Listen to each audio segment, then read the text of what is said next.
Hayalleriniz, keşfetmeniz belli bir zaman alabiliyor.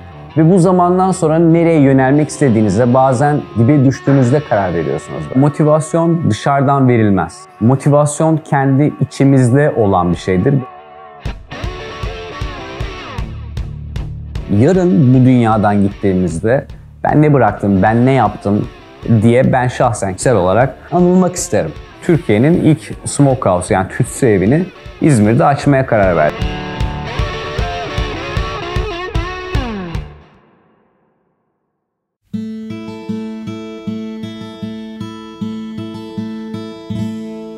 Ben Oğuz Şef Oğuz Arda. 1982 İstanbul doğumluyum. Mutfak Sanatları Akademisi mezunuyum. İstanbul'da doğdum ve mesleğe 2009 yılında başladım.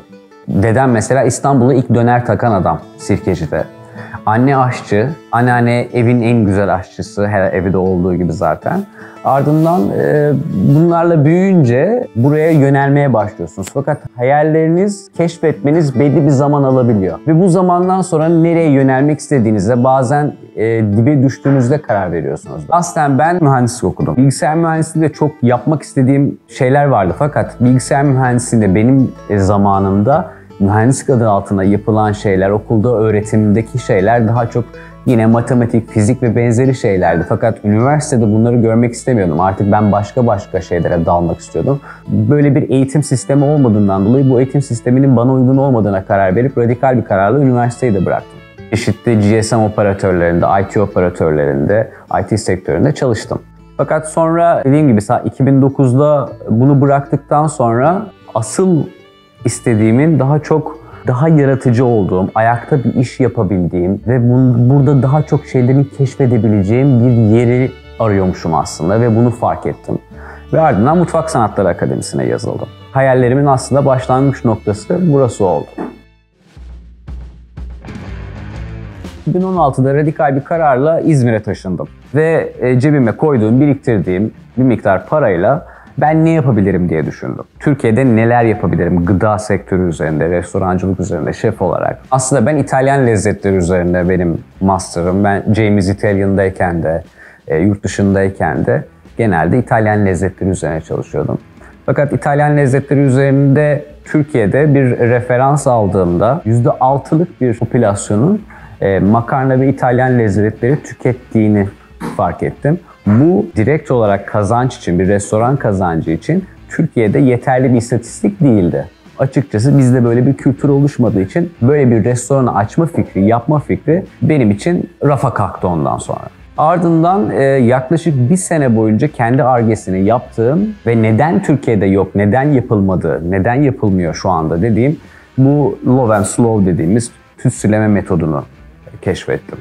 Ardından yaklaşık olarak kendi evimin bahçesinde bir barbekü alıp bir sene boyunca devam eden, süre gelen işte döş, kaburga ve benzeri etleri pişirerek bu tecrübeye başladım. Bu tecrübe genelde öğrenilmesi gerekiyorsa Amerika'da Teksas'tan çıkan bir yöntem zaten.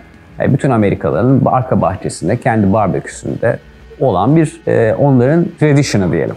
Ve bu tradition buraya hiç gelmemişti.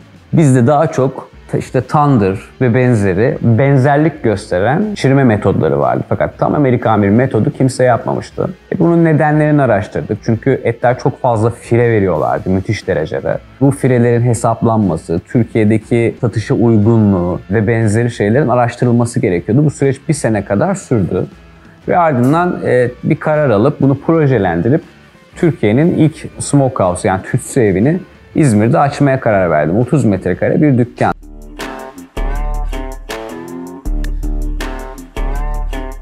Açtığım yerdeki yan komşularım, sağdakiler, soldakiler ya 3 ay sonra batar bu. 6 ay sonra yok bu dükkan kapatır. İşte bu ülkede tütsülenmiş et mi satacaksın? O da neymiş falan gibi bir sürü şey oldu. Motivasyon dışarıdan verilmez. Motivasyon kendi içimizde olan bir şeydir. Yarın bu dünyadan gittiğimizde ben ne bıraktım, ben ne yaptım diye ben şahsen kişisel olarak ben anılmak isterim. Ve ardından yurt dışından bir barbekü getirtip burada pişirmeye başladım. Fakat pişirmeye başladığım zaman da tabii ki kapınıza Türkiye'de ya da herhangi bir yerde hemen böyle bir şey var deyip müşteriler yığılmaya başlamıyor. Bir şekilde istikrarlı olup devam ettirmeniz gerekiyor. Elon Musk'ın dediği gibi aslında her şey internette ve bedava.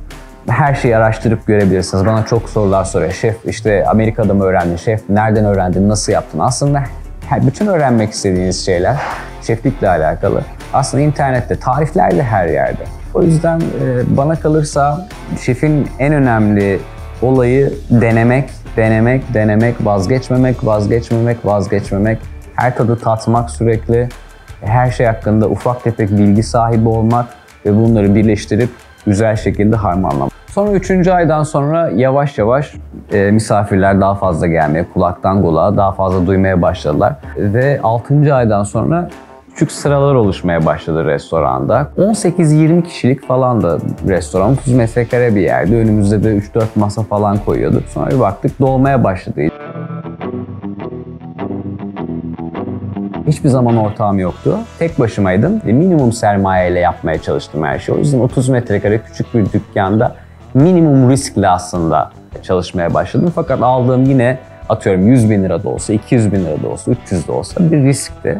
Bu riski alma kararını verdim. Ama risk almadan zaten ticaret olmuyor, mümkün değil. Tabii size inanmayanlar yavaş yavaş, bu gemileri yakanlar yavaş yavaş yüzerek dönmeye başlıyorlar. Ve bir şeyi daha fark ediyorsunuz bu süreçte.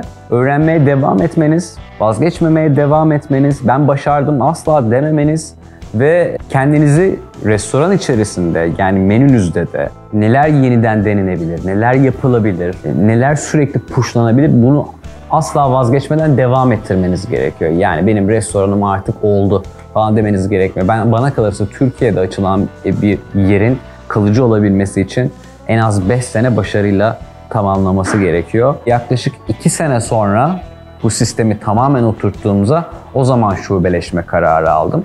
Şu anda Tok Barbekü'nün 3 tane şubesi var. İlk açılan şubemiz İzmir'de, Bostanlı'da, Karşıyaka'da. İkincisi Kadıköy'de, Caddebostan'da. Üçüncüsü de Maslak'ta şu anda. Maslak'taki Hayalet Mutfak. Sadece evlere servis gerçekleştiriyor. Açıkçası şeflerin bir çalışma saati bana göre yok. Çünkü günde bana kalırsa 12 saat, 14 saat sürekli ayakta kalıyorlar. Bütün dünyadaki şeflerin çalışma düzeni bu şekilde. Çünkü mutfağı bırakamıyorsunuz. Yani çalışma saatiniz saat 10 saat fakat mutfakta hala yapılması gereken şeyler var. Restoranda hala misafirleriniz var, yemek bekleyen. Bu bir tutku olmadan gerçekten yapılabilecek bir meslek değil bana kalırsa. Bu tutkuya sahip çıkılması gerekiyor. O tutkuyu bırakıp dışarı çıkamıyor şefler ve bu vardiyaların her zaman uzun olmasını sağlıyor. Ben Tok'u ilk kurduğumuzda 14 saat, 16 saat çalıştığımı biliyorum mutfakta. Çünkü geceleri pişen etler var, sabahleyin çıkan etler var, 12 saat pişiyor, 9 saat pişiyor, beklemeniz gerekiyor. Her hayvanın eti farklı. Buna göre kimi et 12 saatte bitiyor, kimi 14 saatte bitiyor. Ben çekip gidiyorum da diyemeyeceğinize göre, kendi kendine pişmeyeceğine göre başında beklemeniz gerekiyor ya da çalışanlarınızın da, şeflerinizin de aynı şekilde bu özveriyi göstermesi gerekiyor. Bir şef zaten aslında iyi yemek yapan adam demek değil sadece dediğiniz gibi. Aynı zamanda iyi bir mutfak yöneticisi olmak demek. Mutfaklar çok sert ortamlardır. O yüzden çok güçlü karakterler üretirler aslında. Çok büyük bir hiyerarşi vardır mutfakta. Ve bu hiyerarşide her zaman tamam şef, yaparım şeftir. Ben de bu şekilde uydum. Kulak pamuğuyla mutfak temizlediğimiz zamanlar da oldu. Ya da yumurtaların tozunu aldığımız zamanlar da oldu. Her şef en alttan başlamalı. Tamamen yani bulaşık da yıkadığımız dönem oluyor. Sadece işte askerlikteki gibi bahsedilen patates soyduğumuz ve bütün günü o şekilde geçirdiğimiz zamanlar da oluyor. Ya da 1000 tane midyeyi temizlediğimiz zamanlar da oluyor. Bugün hayal ettiğim noktada değilim daha. Hayal ettiğim nokta Türkiye'nin diğer Türkiye'den çıkan markalar gibi benim de yurt dışında bir ayağımın olmasını bundan sonraki senelerde ve Türkiye'yi de bu şekilde tanıtmayı istiyorum açıkçası. Merkezi bir yerde olmasa tabii ki nitelikli. Fakat insanlar artık günümüzde bir şekilde sizi buluyorlar. Çeşitli restoranları da duyuyorum. Sanayinin içerisinde, orada burada. Yani insanlar yeme içme sektörüne hevesli misafirler bir şekilde sizi buluyorlar. İlla ki ana caddede olması, işte ben şöyle ana caddede olmam gerekiyor, şöyle olacağım diye bir kaydı yok bence. Bana kebap mı burger mi diye sorsanız ben kebap derim. İkisi farklı lezzetler, aynı lezzetler değiller. Ama artık tarihimizle alakalı olsun, Türkiye'deki konseptlerle alakalı olsun. Bana kalırsa kebap kültürü Türkiye'de daha geniş ve asla bitmeyecek olan bir kültür. Burger dünya mutfağına ait bir konsept. O yüzden Türk mutfağından bence ayrı tutmak lazım. Türk mutfağına ben girmedi diye düşünüyorum. Aslında biz tam bir burger restoranı değiliz. Biz bir smokehouse'uz, bir tütsü eviyiz. Smokehouse'da parçalar çok büyükler ve hayvanın alt kısmından elde ediyorlar. Yani en dirençli kısmından elde ediyorlar.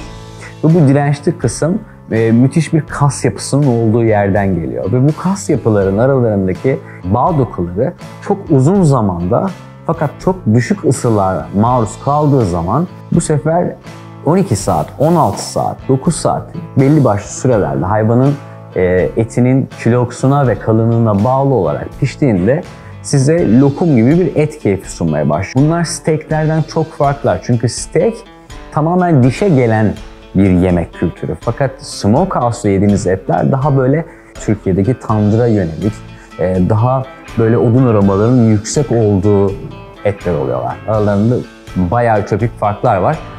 Mesela bir tanesi etin biftekte iyi orta pişmiş derecesini ayarlayabiliyorken bir smokehouse'da et her zaman çok iyi pişmiş, 95 dereceyi geçmiş olması gerekiyor. Etin iyice pişip lokum olarak çıkması için. Biz sadece tuz, karabiberle etleri katlayıp ardından barbekü atıyoruz. Pastrami'nin başlı başına Ar-Ge'si yaklaşık 1 sene sürdü. Çünkü 124-125 senelik bir sistemi keşfetmeye çalışıyorsunuz.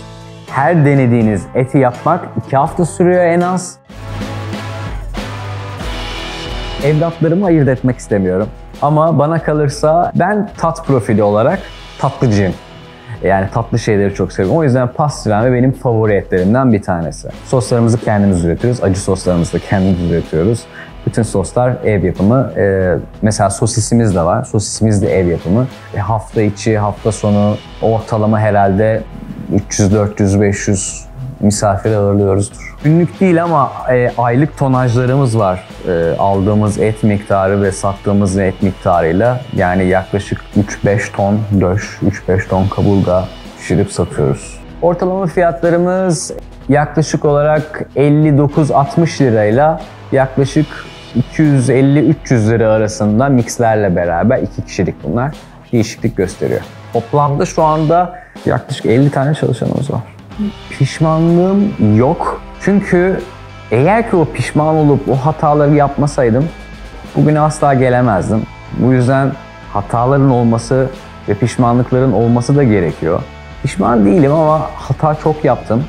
Önemli olan hatayı ikinci kere tekrarlamamayı öğrenişimdi. Yani burgerci ya da gastronomiyle ilgili ya da gıda ile ilgili bir yer açmak istiyorlarsa bana kalırsa İlk yapmaları gereken şey bunu gerçekten yapmak istemediğine, bunun için yeterince istikrarlı olup kendine inanıp inanmadığına karar vermesi gerekiyor.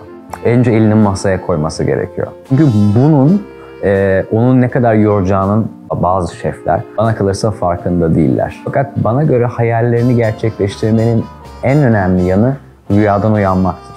O yüzden mantıksal çerçeveler içerisinde doğru istatistiklerle, çok fazla hayallere kapılmadan, ikisini dengeli tutarak başarmak istedikleri şeye istikrarlı olarak yönelirlerse eğer, bence başarılı olmamak için hiçbir nedeni yok. Bana kalırsa çoğu başarısızlık bahanelerden ibaret. Bir tek rol model biliyorum, o da benim için Mustafa Kemal Atatürk.